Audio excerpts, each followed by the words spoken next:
Muchas gracias a DIRCOM por invitarme a participar de este evento. Entre las tendencias que ha dicho José Manuel, lo que ha comentado Sebastián, pues no tengo muchas cosas que decir más. Quiero decir, sabiendo que estamos en un entorno globalizado, no se trata de que ahora las empresas latinoamericanas tienen retos radicalmente distintos o están en puntos de evolución totalmente diferentes de los comentados, ¿no? Hay muchísimas de las cosas que hemos mencionado, como por ejemplo el tema de la desigualdad, que es un reto para el continente latinoamericano, pero que tienen además una ventaja. Dentro de lo duro que es que tienen muchos años de experiencia gestionando cómo convivir en esa realidad. Es algo que los europeos no habíamos conocido y que ellos han sabido lidiar con ese problema, tratando de llegar a un punto medio de equilibrio, y eso es también un reto para las organizaciones, para las empresas, para todos los que participan en la sociedad. Así que, sabiendo que no me lo pone nada fácil, yo voy a intentar pasar relativamente rápido por algunos datos y entrar en materia. Hay una cosa curiosa, cuando yo llegué la primera vez desde Llorente y Cuenca a Perú y me enfrenté a un auditorio no como este, no tan grande como este, había una concentración, eran 80 presidentes de compañías, hice una pregunta simplemente. Dice, ¿cuántos de ustedes tienen en la mano un smartphone? Estoy hablando de la época pre-iPhone. Y levantaron la mano el 90% de los asistentes. O sea, 70 de los 80 presidentes tenían un smartphone en la mano. No es broma, la mayoría eran Blackberries. Blackberry estaba barriendo en el continente y todos tenían su correo electrónico, ya algunas aplicaciones y navegación por Internet en el teléfono. Mi sorpresa vino cuando pregunté por la presencia de esas personas en otro tipo de redes en Internet. Pregunté a estos presidentes peruanos y les dije, ¿cuántos de ustedes tienen perfil en las redes sociales? Y levantaron la mano 25 presidentes de compañía, en el 2008. Yo venía de España. Aquí normalmente en los despachos de los presidentes de la compañía no había ni ordenador. Y allí me estaban diciendo que tenían perfiles en las redes sociales 25.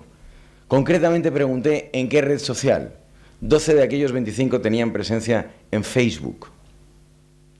Probablemente una red en la que hoy en día, por ejemplo, los presidentes de compañías españolas tampoco tengan una presencia masiva. 12 de aquellos 90 presidentes estaban en Facebook en el año 2008. Y yo les pregunté por qué, o sea, ¿por qué estaban en Facebook? Y me respondieron algo que responderíamos hoy casi todos. Estamos en Facebook por nuestros nietos. Porque mi hijo vive en Nueva York, mi hijo vive en Hong Kong, mi hijo vive en Shanghái, mi hijo vive en Madrid, y tienen hijos a su vez y nos vemos por Facebook y les veo las fotos y comparto los mejores deseos, el cumpleaños, etcétera, a través de Facebook. Me quedé asombrado y es donde aprendí, mejor que nunca, que el grado de sofisticación y el grado de evolución a la hora de afrontar los problemas de comunicación y de relacionamiento, también en la era digital, era tan o superior incluso, igual o superior a lo que lo estábamos viendo en España y en Europa. Así que, con esa reflexión en la mano, lo que hemos visto a lo largo de los últimos años yo creo que es bastante similar, y yo me quedo hoy en la presentación con algunos detalles. Desde el punto de vista del panorama político, la palabra continuismo tiene miga. O sea, estamos hablando de que se está dando cierta estabilidad, Sebastián lo ha comentado antes. Los regímenes políticos, las sociedades necesitan estabilidad, las latinoamericanas lo están empezando a tener, de distinto signo político, de distinta característica, pero los gobernantes están dando cierto nivel de estabilidad económico y social, lo que está permitiendo la evolución de las economías. Pero hay un factor que habéis comentado antes, el líder. Los líderes latinoamericanos son líderes, son líderes en el uso precisamente de la comunicación como herramienta, y no solo en la época electoral. Lo es cuando gobiernan y lo es cuando lo están en la oposición. En un reciente estudio que estuvimos haciendo sobre líderes, encontramos que 8 líderes latinoamericanos tenían más presencia, por ejemplo, en las redes sociales que el conjunto de los líderes de la Unión Europea. Es un factor francamente curioso, pero que proviene de democracias que son muy jóvenes o que están en alto proceso de dinamización y en la que todos quieren participar, y las redes sociales son un espacio ideal para hacerlo. Otro de los factores que destacamos muchas veces es que América Latina no es América Latina. Esto también es una trampa del continente. No se parece en nada Colombia a México, o México a Chile, o Chile a Brasil, pero en nada, me refiero, cuando uno ya está dentro de esos países. Nosotros tenemos presencia en 10 mercados desde el año 97 Y cuando hablamos con cualquiera de los directores generales de cualquiera de nuestras operaciones, lo primero que te remarca no es que Perú sea distinto, es que España es distinto que Francia. Es decir, pues, lógico que Colombia lo sea, de Ecuador. Además, concretamente dentro de la estructura de la región, nosotros estamos observando un modelo de organización que no es ni siquiera por cono sur, región andina, en Norteamérica, Caribe, esta manera que tenemos las organizaciones o las empresas de dividirnos. América Latina se está concentrando en bloques que tienen su propia sistemática de relacionamiento, bloques que establecen acuerdos de comercio bilateral con otros bloques en el mundo y que marcan la capacidad que tienen las empresas multilatinas de exportar y las capacidades que tienen las empresas europeas o norteamericanas o asiáticas de llevar producto, de importar desde allí el producto.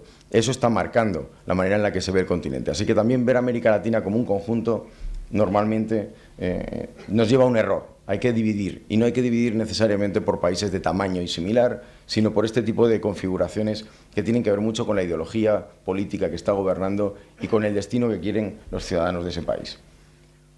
Por otro lado, uno de los fenómenos que está marcando la parte política en América Latina es el crecimiento sostenible de la clase media. Muchas veces en Europa hemos comentado que sin clase media no puede haber democracias y sin clase media probablemente no se puedan dar las condiciones para el desarrollo de muchos de los atributos que habéis comentado acerca del DIRCOM. Si un DIRCOM es el responsable de la verdad, es la persona que guarda ciertos valores éticos de las organizaciones, etcétera, ese DIRCOM tiene que desarrollar su actividad dentro de una estructura de gobierno democrática, con una sociedad participativa, sintiéndose dueña de los hechos que ocurren en el país, y eso se produce cuando la clase media se consolida en el continente. Curioso que también se esté produciendo cuando Piketty señala que eso es lo contrario que está ocurriendo en Occidente, es que la clase media se está deshaciendo, mientras que allí está empezando a consolidarse. No me voy a quedar con el panorama de los medios, pero sí que quiero poneros este mapa, porque este mapa es muy curioso. Este mapa es un mapa que realiza una institución que mide o calcula o prevé cuándo llegará el final de la prensa escrita a un país. Es apasionante. Miradlo porque es asombroso.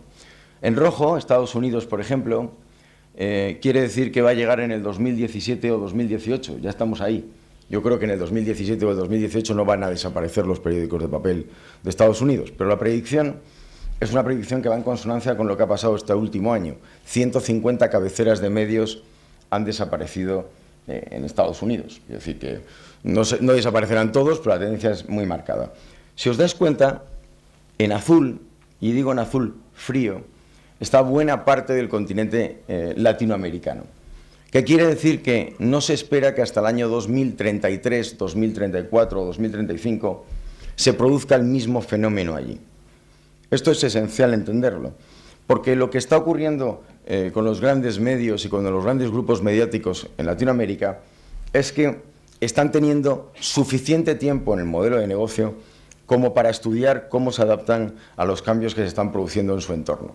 Y eso hace que probablemente tengan mayor capacidad de supervivencia en las sociedades en las que estamos hablando. Los tres grandes movimientos que están haciendo los medios es concentrarse en los grandes grupos.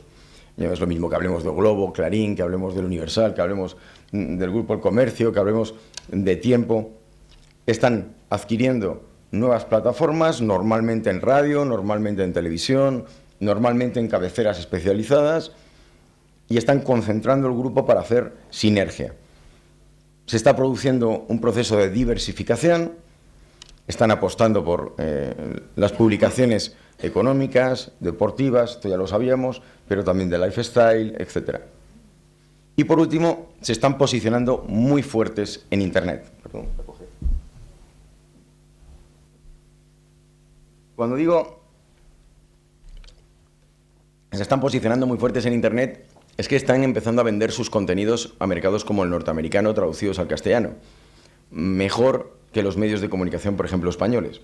Parte de la producción de muchos de estos grupos editoriales en castellano se dirige a factorías de comunicación que se encuentran en los Estados Unidos. Este concepto de los media, de los medios de comunicación vendiendo espacio o vendiendo capacidad de producción de contenidos, que le ofrece The Economist, que le ofrece el Wall Street Journal, que le ofrecen los grupos editoriales también en España, en Latinoamérica les ha llevado a ser contratados cuando se tiene que generar contenido en castellano por las empresas norteamericanas, por ejemplo, llevando la traducción del castellano a su país.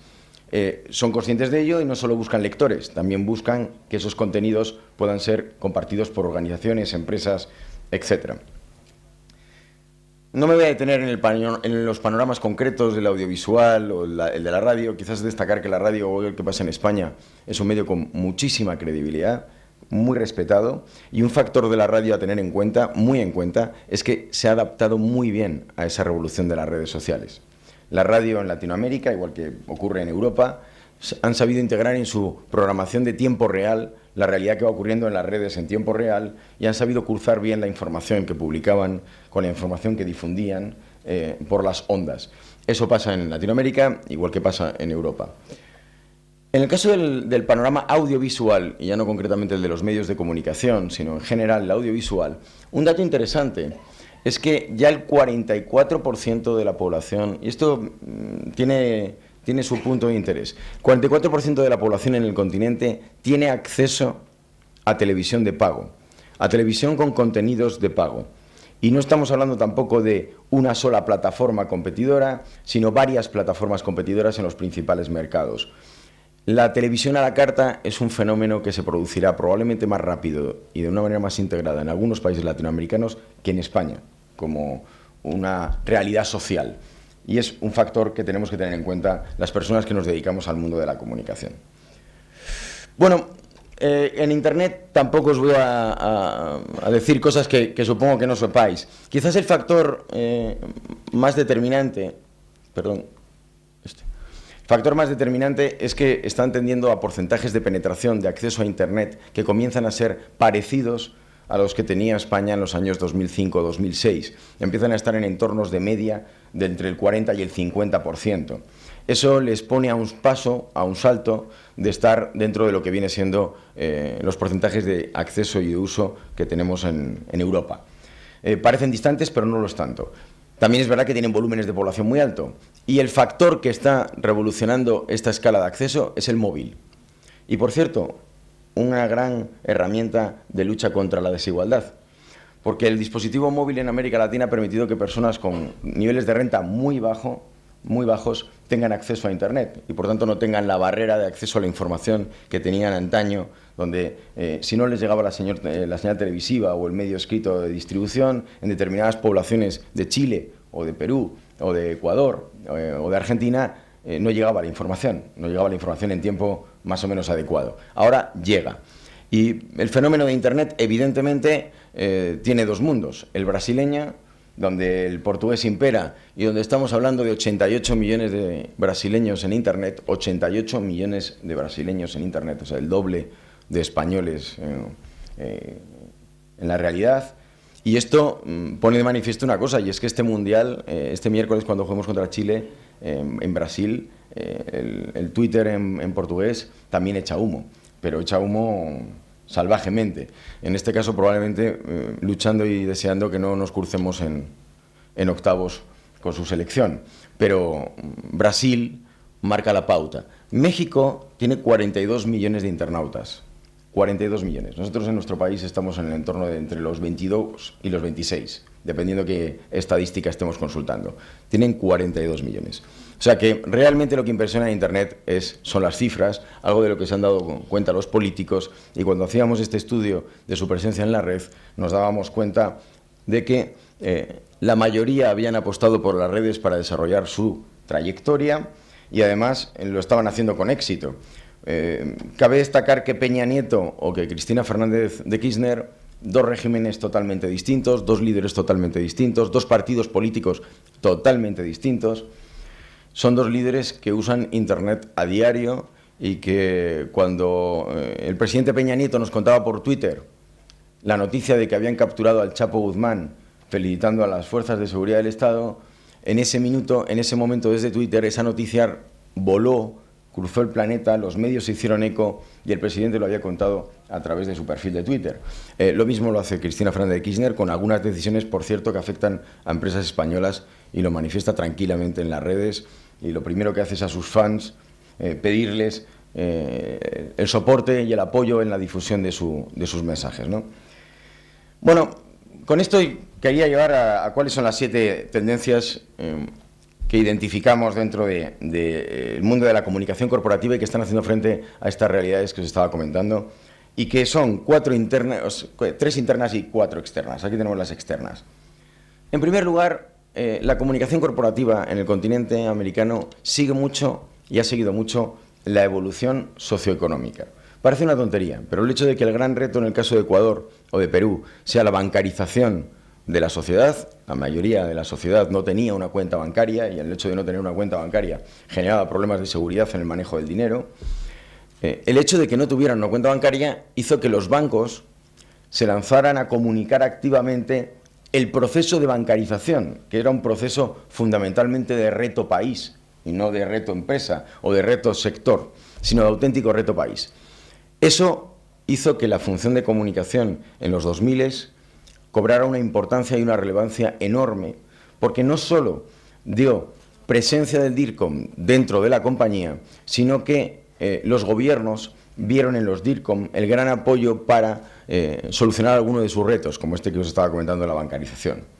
Otro, por ejemplo, que ha tenido mucho que ver en este ámbito, tiene que ver con la gestión de las relaciones con las comunidades. Un factor que rodea a muchas de las compañías de muchos sectores en América Latina tiene que ver con su vinculación a la materia prima. La materia prima obliga a explotar minas, obliga a la extracción de mineral o gas, a la conducción de los restos, a la eliminación, etcétera, y además lo sitúa en espacios protegidos como el Amazonas. Por ejemplo, tenemos experiencias en empresas españolas que tocan parte de la explotación amazónica y que se relacionan con lo que se llaman comunidades no contactadas, con indios o comunidades indígenas que no han tenido contacto, o se intenta que no tengan contacto, que tengan el menor contacto con el mundo desarrollado, occidental, o como lo queramos llamar. Tenemos también empresas que necesitan crear infraestructuras de transporte que hace que muevan a comunidades enteras en el continente, y esas comunidades protestan, esas comunidades se manifiestan, esas comunidades influyen en los gobiernos. Y como influyen en los gobiernos, las empresas han tenido que hacer campañas muy activas de comunicación para tratar de que no se pararan o no se detuvieran sus proyectos, sí adaptarlos, sí modificarlos, pero no cambiarlos. Eso ha hecho que los directores de comunicación tuvieran un papel importante dentro de los directorios, porque eran las personas que llevaban la gestión de las relaciones con la comunidad. Segundo elemento es el tema del multi-stakeholder. El concepto multi-stakeholders es muy activo en Latinoamérica. El DIRCOM latinoamericano no solo estaba preocupado de los medios de comunicación hace ya 6-7 años, y ahora muchísimo menos. Por ejemplo, una de las preocupaciones que siempre ha tenido el DIRCOM de comunicación, y en la mayoría de las empresas que nosotros conocemos, tiene que ver con el relacionamiento con las autoridades gubernamentales, los asuntos públicos, como queramos llamarlo. Los gobiernos tienen un grado muy alto de intervención en la economía y, por tanto, inciden mucho en la realidad de las compañías, y muchos DIRCOM se han hecho cargo de la función de relacionamiento con las autoridades y con los reguladores, etcétera. Eso les ha dado peso en las organizaciones. Otro factor es el tema de las multilatinas. A mí me preguntan siempre, nos preguntan muy a menudo, Arturo seguramente también, ¿no?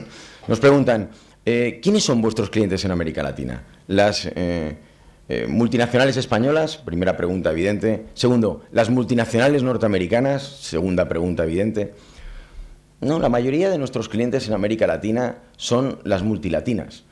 Organizaciones que han ido cobrando peso en un país específico y de ese país específico han saltado a países de la región. Esa confección del tejido industrial en la base de multilatinas, que suelen tener una característica, muchas de ellas son empresas familiares con varias generaciones que han ido pasando por la empresa, que tienen un conocimiento muy elevado del continente, nos han planteado y nos plantean todos los días retos que tienen que ver con la gestión multinacional, no vista desde la perspectiva de Madrid, sino vista desde la perspectiva de Buenos Aires, de México o de Bogotá.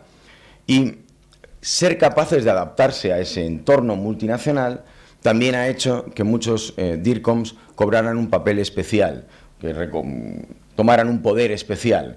Como ha dicho antes José Manuel, me ha gustado, que mandaran un poco más, porque tenían que gestionar equipos en diversos países y eso obligaba a labores de coordinación y eso elevaba el puesto corporativo. Y por último, la revolución móvil que os comentaba antes.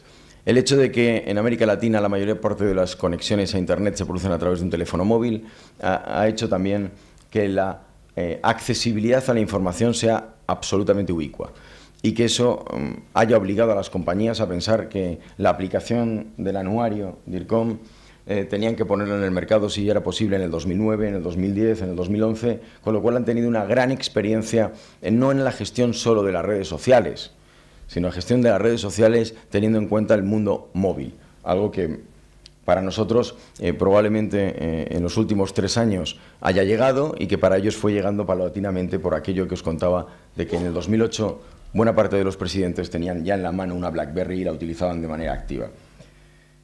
En cuanto a las tendencias internas, bueno, tres grandes características. Claro que sí, todos los departamentos de comunicación que conocemos, todos, no puedo deciros ninguno que no, todos los que conocemos se están reorganizando, todos están cambiando. Todos están en ese momento que habéis comentado de decidir, nos organizamos por stakeholders, nos organizamos por funciones transversales, tú haces los contenidos, yo hago las relaciones, yo me encargo de la escucha tiene que estar en todos los sitios, solo tiene que estar en uno.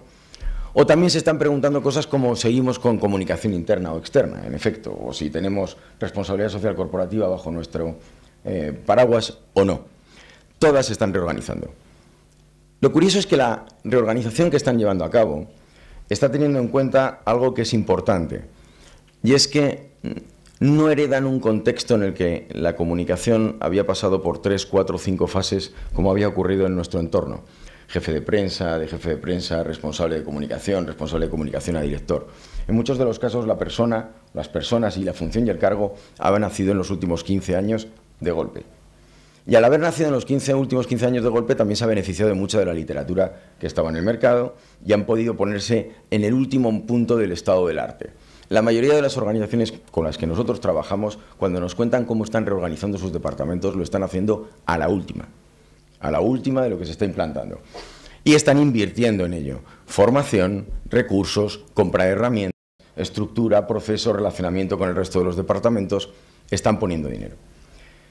La siguiente característica interna es la sofisticación. Recuerdo una reunión con una empresa de alimentación ecuatoriana, Pronácar. Pronácar es un propietario de supermercados de mediano tamaño en Ecuador. Cuando nos sentamos con ellos, recuerdo que en el año 2011, para hablar de temas de comunicación, nos sacaron el concepto reputación y empezaron a hacernos preguntas acerca de la manera en la que nosotros ayudábamos a empresas a gestionarlo. Cuando llevábamos media hora en la reunión, nosotros nos dimos cuenta de que los consultores eran ellos y nosotros debíamos ser la empresa a la que nos debían ayudar. Porque tenían un sistema de gestión de indicadores, de herramientas de flujo, de integración de sus profesionales en el cuadro de mando, de reporting al comité de dirección, etcétera, que era de tal nivel que pocas empresas, o muy pocas o ninguna en España en ese momento, tenían un sistema similar. La mayoría de los profesionales en Latinoamérica, como pasa en África, se han formado en Europa, en Estados Unidos, en Asia, y vienen también imbuidos por la última mentalidad, lo último que se ha publicado, lo último que sale, lo último, y además tienen una gran ventaja, son curiosos. Ahora veremos en el Congreso este año, en septiembre, os digo, un Congreso de Comunicación Política en Bogotá registra 9.000 asistentes. 9.000 asistentes. 9.000 asistentes que llenan por completo todas las salas donde se dan charlas en paralelo. Es una cosa asombrosa, porque en América Latina los profesionales tienen curiosidad, quieren formarse, van a escuchar, no están de vuelta. El día a día todavía no les come como para no querer ponerse a la última porque saben que tienen que ejercer una función que es muy compleja en un continente muy complejo. Esa curiosidad es una cosa que se destaca inmediatamente que te sientas con ellos. Y cuando una persona es curiosa y está bien preparada, inmediatamente tiene todas las posibilidades de convertirse en una persona sofisticada en la gestión de su comunicación. Y por último, el protagonismo. He citado 3 argumentos externos que dan protagonismo al DIRCOM en las empresas latinoamericanas. He citado el caso de la importancia en el relacionamiento con el gobierno y con las autoridades, que ha caído rápidamente bajo el paraguas del DIRCOM, bajo diferentes nombres. Este concepto del Public Affairs and Communications, que a veces estaba debajo del Chief Marketing Officer en las compañías norteamericanas, ha calado en la estructura latinoamericana, y eso les ha dado protagonismo a los directores de comunicación en relación con los directorios y con los consejos de administración. Otro de los factores que he destacado y que tiene importancia es el hecho de que se han enfrentado a muchos conflictos que podían quitarle la licencia para operar a las empresas para las que trabajaban. Solucionar problemas de conflictos con una comunidad indígena le da protagonismo al DIRCOM, que lo resuelve y le pone en valor dentro de la organización. Y lo han sabido defender y lo han sabido poner encima de la mesa. Y el tercer factor tiene que ver con la revolución digital. Los DIRCOM en América Latina son DIRCOM que han sabido subirse a la ola de las redes sociales en primera persona. No son los que han llegado y le han dicho al presidente deberías tener perfil de Twitter o no lo tengas. O han llegado a el director de operaciones o de marketing y le ha dicho tienes que tener perfil en LinkedIn. No. Son los que han hecho que su perfil en LinkedIn, Facebook o Twitter se convirtiera en tan relevante que la propia organización se diera cuenta de que esta era la persona que nos tenía que liderar en la revolución digital. Y eso le ha dado protagonismo a muchos DIRCOM en muchos de los países en los que nosotros trabajamos. Uno de los países en los que más se ve, México. Otro de los países en los que más se ve es Brasil, donde esto ocurre. Y os pasará con Abergé habitualmente que hablando de temas digitales os encontraréis con que ellos están subidos a las redes sociales de una manera sistemática, la mayoría de los miembros. Con todo esto, no creo que os haya contado nada que no supierais, nada que no intuyerais, nada que no se vea cuando se viaja habitualmente por América Latina, pero realmente deja 2 ideas en la cabeza. Es decir, puede que haya una parte de la sociedad latinoamericana que no tenga acceso a la riqueza, que no tenga acceso ni siquiera a los medios para comer y que tengan necesidad de mejorar ese gap de la igualdad porque sus sociedades tienen una parte que se muere. Pero por otro lado, un país en Latinoamérica tiene a su mano el acceso a toda la información necesaria para sofisticar su función de dirección de comunicación. Tiene acceso a los mismos proveedores que nos visitan aquí. Tiene acceso a los mismos científicos, estudios, conocimiento que se tienen aquí. Y se han dado cuenta además que en los últimos 4 años tienen capacidad de convocatoria para llevarlos allí. Así que todos los que trabajáis habitualmente con América Latina ya lo estáis experimentando y los que no, os animo en las próximas semanas, meses, a establecer vía las redes sociales, no hace falta viajar, contacto con alguno de nuestros DIRCOM colegas allí y establecer una relación y hablar con ellos y os daréis cuenta de que algunas de las cosas que hemos puesto aquí son reales, están haciendo que su papel sea cada día más relevante y también nos ponen a nosotros un ejemplo que a lo mejor deberíamos seguir. Muchas gracias.